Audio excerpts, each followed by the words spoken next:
Salut tout le monde, sauf ceux qui ne rangent pas les haltères à la salle, et ceux qui ne déchargent pas les machines, et ceux qui ne mettent pas la serviette, et ceux qui prennent tous les poids pour faire des photos Instagram. Finalement, ça fait beaucoup de personnes. Bon, on est là pour parler des protéines Nutrimuscle, puisque vous êtes très nombreux à en consommer. Vous êtes perdus devant l'abondance de différents types de produits qu'il y a sur le site. Le site a été repensé d'un point de vue, on va dire, ergonomique. C'est beaucoup plus clair qu'auparavant. Mais toujours est-il que quand on tape protéines, on les classe par vedette, hein. Vous les avez ici, et il y en a beaucoup. Alors, les whey native, les whey native isolate, le collagène, bon, c'est une protéine, mais qui n'est pas là pour construire du muscle, c'est surtout là pour soutenir les articulations, etc. Muscle whey, le collagène marin, etc., etc. Bon, bref, l'idée de cette vidéo, c'est de vous aider, en fait, à y voir plus clair là-dedans. Donc, c'est pas une vidéo qui va buzzer ou quoi, c'est une vidéo qui va vous servir pour voir un peu quel type de protéines vous avez. C'est un petit peu le principe de base qu'il y avait sur Share Fitness, à savoir que lorsque j'ai testé, depuis 2000 ans, je testais en fait les compléments alimentaires en vidéo. Cocorico, je suis le premier mondial à l'avoir fait en vidéo. Et bien, du coup, l'idée c'était de vous aider, non pas à prendre mon avis pour choisir vos produits, c'était surtout de vous dire, est-ce que le produit qu'il me présente est fait pour moi? Je vais vous expliquer un petit peu les différences qu'il y a. Si on prend la première, donc vous le savez, les protéines sont issues du lait. Pour chaque produit, vous avez donc la composition nutritionnelle, les ingrédients, les fournisseurs et l'aminogramme pour ceux qui s'y connaissent un minimum. Bref, nous on va se concentrer vraiment sur deux choses essentielles, à savoir à quoi sert la protéine que tu vas voir, et ensuite, eh bien, la différence avec d'autres. Surtout deux protéines que vous galérez à savoir la différence, à savoir celle qui est low lactose et la native isola. Commençons par la whey native. Donc vous le savez, les protéines, elles sont filtrées. Et en fait, au début, vous avez donc un concentré de whey.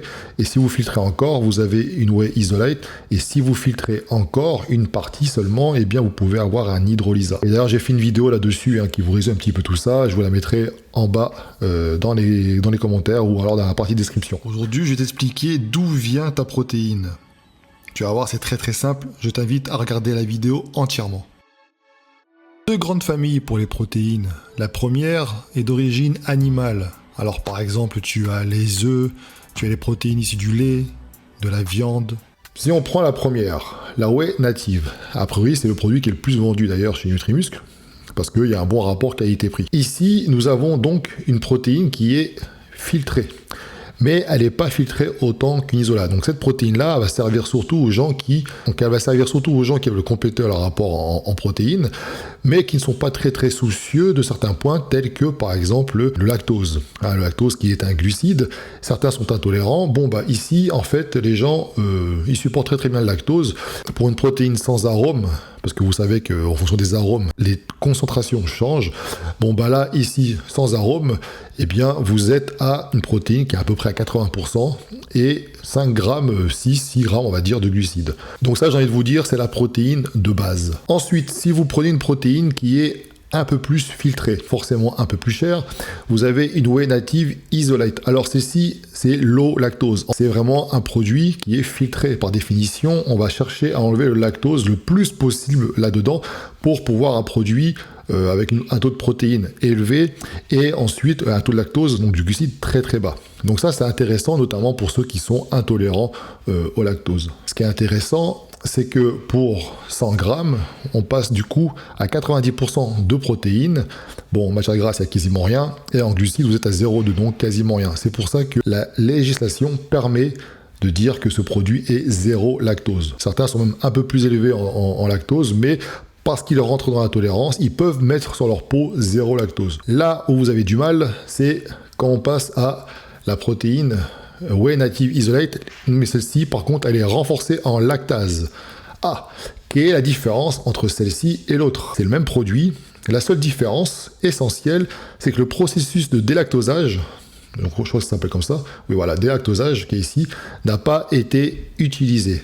C'est pourquoi À la place, on va l'enrichir en lactase, donc c'est une enzyme digestive finalement pour ceux qui ont du mal avec le lactose, ça va les aider à mieux digérer cette protéine, à mieux l'assimiler également. Du coup, comme elle n'a pas subi ce délactosage, elle a un peu plus de glucides, on est à 5,5 g, et donc du coup elle a un petit peu moins de protéines, on est à 85,5%. Donc voilà, vous avez donc une whey, donc un concentré de whey classique, basique, qui est déjà très bien filtré, de très bonne qualité, qui correspond finalement à beaucoup de personnes, notamment en termes de prix, rapport qualité-prix. Ensuite, pour ceux qui souhaitent prendre une protéine plus filtrée, avec des méthodes de filtration d'ailleurs qui conservent les propriétés intéressantes d'un produit qui n'a subi aucun traitement derrière agressif, donc ça veut dire qu'on a un aminogramme complet, on n'a pas une protéine dénaturée, on a une isolat de whey qui contient par définition peu de lactose parce qu'elle a subi un délactosage, et pour ceux qui ne se préoccupent pas tant que ça finalement du taux de glucides, etc., eh bien on va prendre une protéine qui est filtrée, c'est une isolat pareil, sauf qu'il n'y a pas ce processus supplémentaire pour pouvoir avoir moins de glucides,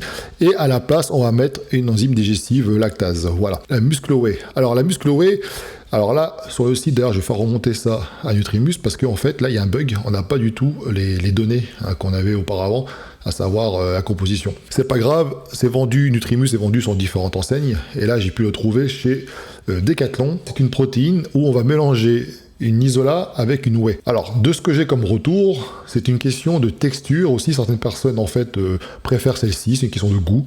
C'est vrai que ça sort vachement dans les avis, le goût par rapport à cette protéine-là.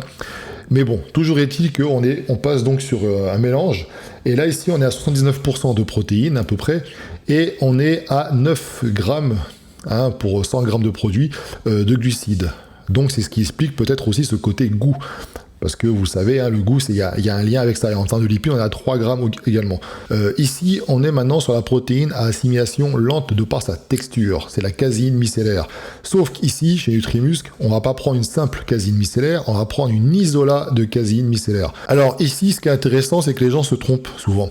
Parce qu'ils pensent que quand c'est écrit 92%, ils pensent que c'est une protéine en fait qui est dosée à 92%. Et c'est vrai qu'on m'a déjà fait la remarque, on m'a dit mais avec qui je comprends pas, c'est qui 92%, alors que là nous sommes à 84 grammes de protéines pour 100 grammes. Mais en fait non. C'est-à-dire que d'ailleurs c'est précisé, il suffit de lire en fait ici, l'isolat de caséine de Nutrimuscle est pure à 92%.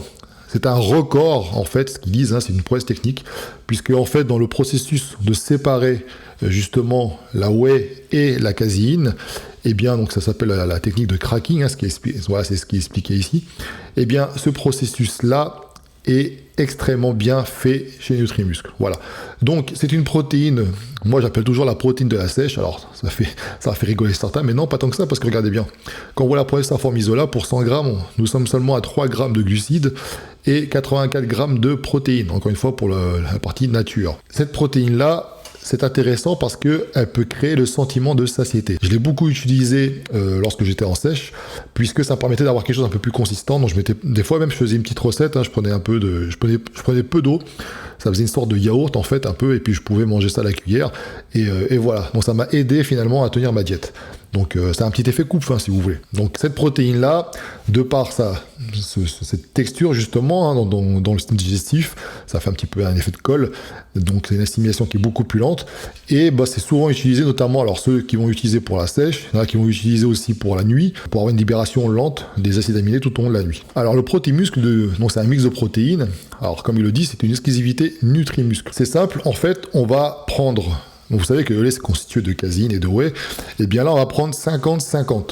Donc ça sert à quoi? Ça sert en fait à ceux qui veulent avoir à la fois un produit qui va libérer des acides aminés un peu plus rapidement, et à la fois un produit qui va en libérer un peu plus lentement. Donc par exemple pour ceux qui supportent, vous pouvez par exemple l'utiliser avant l'entraînement, et ça va vous aider tout au long de l'entraînement justement à avoir une libération d'acides aminés. Ça va anticiper sur la récupération par la suite. C'est un produit du coup qui est, parce que comme c'est une whey concentrée qui est à l'intérieur, qui est mélangée donc à de la caséine, on a un peu plus de glucides, donc on a 6,71 g, presque 7 grammes, 2,57 g de lipides et 76,5 g de protéines. Un produit qui est très très intéressant pour son pouvoir anabolique. Le lait, c'est vraiment un pouvoir intéressant en termes d'anabolisme. C'est pas pour rien que les animaux, même nous bébés, etc., on prend du lait, ça contribue à la croissance, etc., etc.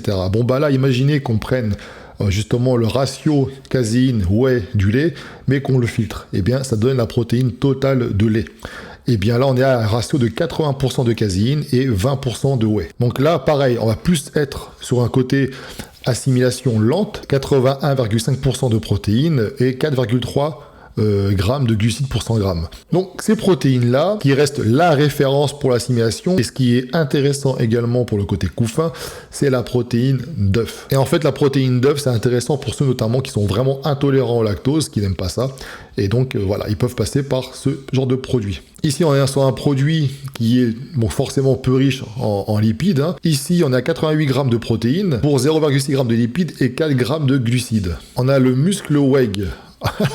Alors ce nom-là, c'est un produit pareil, c'est un mélange de whey native et de protéines de blanc d'œuf. En fait, c'est comment profiter à la fois des propriétés des œufs et propriétés du lait, notamment par exemple l'effet couffin de l'œuf. Donc ici pour 100 grammes, on est sur presque 82 grammes de protéines, 2,5 grammes de lipides, et ensuite 7,4 grammes de glucides. Donc encore une fois, ces produits ont le mérite d'exister. Maintenant, en fait, c'est à vous de savoir. Le PeptoPro, donc ça, c'est quelque chose qui est déposé. Hein. Vous ne pouvez pas dire PeptoPro comme ça. Qu'est-ce que c'est? C'est un hydrolysat de caséine. Donc par rapport à tout à l'heure, on était sur une isola. Et bien ici, on va être sur un hydrolysat. C'est encore beaucoup plus filtré. En fait, en gros, c'est-à-dire que par rapport à une isola de caséine micellaire, où votre corps va devoir le digérer. Toute la mécanique de la digestion va se mettre en place. Ici, c'est entre guillemets prédigéré et ça va directement là où ça doit aller. Donc, en gros, c'est un petit côté de boost. Hein, ça rapporte rapidement des acides aminés qu'il faut. Alors, le profil est très, très intéressant puisque pour 100 grammes, vous êtes à 80 grammes. 1,5 de protéines, il n'y a quasiment pas de glucides et 1,5 g de lipides. Ce produit-là, je sais qu'il y a pas mal de mes potes qui l'utilisent avant l'entraînement. Il y a différents types de protéines. Protéines de lait, protéines d'œuf. Dans les protéines de lait, on a différentes filtrations, déjà, dans un premier temps. Donc ça va être en fonction de votre tolérance. Moi, je vous conseille toujours de commencer par une whey native, concentrée de base. Si vous la digérez bien, si le prix vous correspond, si le goût vous plaît, etc., restez dessus. Sincèrement, c'est un produit qui est déjà de bonne qualité. C'est pas les différences de 1 ou 2 grammes près de glucides qui vont jouer sur votre diète en général. Voilà. Ça, c'est le conseil que je peux vous donner par rapport à ça. Ce sont des produits qui, pareil, qui ont des biotiques, etc. à l'intérieur. Donc, à utiliser avec des bouteilles d'eau. Évitez de prendre des produits avec de l'eau du robinet parce que malheureusement les biotiques ne supportent pas ça. Prenez température ambiante, prenez pas d'eau trop fraîche ou quoi parce que c'est pareil. Pour tout ce qui est soucis de miscibilité, etc. qui sont rencontrés, vous avez fait le choix de prendre des produits de qualité. Par définition, on va éviter de mettre à l'intérieur ce qui permet de faciliter justement tout ce qui est mélange, etc. machin. Donc oui, ça a moussé. Prenez un bon shaker, secouez, mettez assez d'eau dedans. De l'eau en température ambiante, encore une fois, laissez reposer un petit peu et ensuite déguster. Ce que je fais en général, c'est que je mélange ça moi avec une source de glucides, comme ça il n'y a pas de problème de mousse ou quoi que ce soit, c'est nickel. Je mélange ça avec de l'avoine instant ou alors avec la crème de riz, voilà. Si jamais après vous êtes intolérant au lactose, vous êtes sensible à ça, eh bien deux options s'offrent à vous. Soit vous prenez une protéine qui a subi un délactosage, et en général ça suffit, et la qualité a un prix, il faut en tenir compte. Sinon, si vous prenez un produit pareil, qui est une isola, mais dont le processus de délactosage n'a pas été effectué, à la place, on a mis du lactase, qui va vous faciliter aussi la digestion. Et dans ce cas-là, eh bien, vous avez un produit qui est moins cher, mais qui est enrichi en lactase. Encore une fois, c'est une question de tolérance, c'est une question de budget, de goût, etc. Donc c'est pour ça aussi que vous pouvez notamment prendre des échantillons, les tester pour voir un petit peu si ça vous correspond. Tout ce qui est ensuite caséine micellaire, isolat de caséine micellaire ou hydrolysat, tout dépend de la fonction. Si vous voulez un coup de boost, par exemple, avant l'entraînement, vous pouvez prendre du PeptoPro. Mais par contre, si vous voulez une protéine parce que vous êtes en phase de sèche, vous avez du mal à résister, vous avez faim, etc. et que malgré tout, vous devez prendre un shaker de protéines parce que vous n'avez pas le temps, le travail, etc. Parce que comme vous savez, quand vous êtes en sèche, en général, mieux vaut manger du solide pour éviter d'avoir faim. Mais dans ce cas-là, vous pouvez prendre une isola de caséine micellaire parce que ça va vous aider justement à gérer ce côté un petit peu faim. Et en plus, c'est très très bon, donc je vous le recommande. La protéine d'œuf, ça c'est intéressant, notamment aussi pour ceux qui sont intolérants au lactose et qui n'aiment pas tout simplement les protéines de lait. Ensuite, si jamais vous êtes sensible au mélange que je vous ai proposé ici, ça peut influencer sur la détection de votre protéine, sur le côté onctueux, etc. Ça peut aussi influencer sur la libération d'acides aminés, hein, par exemple tout ce qui est mélange caséine, whey. Eh bien, n'hésitez pas, là aussi, il y a ce qu'il faut. Donc en fait, il faut savoir ce que vous souhaitez, il faut tester les produits et ensuite vous choisirez votre protéine et puis basta. Maintenant, la question qu'on me pose souvent, qu'est-ce que je prends? Moi, je prends le plus simple. Le plus simple, à savoir une isola de caséine micellaire et une isola de whey. Donc je prends celle de base, à savoir celle qui a subi un délactosage. Voilà, ça ce sont les deux compléments en termes de protéines que je prends. Et après, je vais compléter ici et là avec une source de glucides si besoin. Voilà, donc n'hésitez pas, si vous avez des questions à me poser là-dessus, les commentaires servent à ça. J'espère que cette vidéo vous aura aidé, en tout cas, à y voir un peu plus clair. Et je vous dis à très bientôt. Ciao.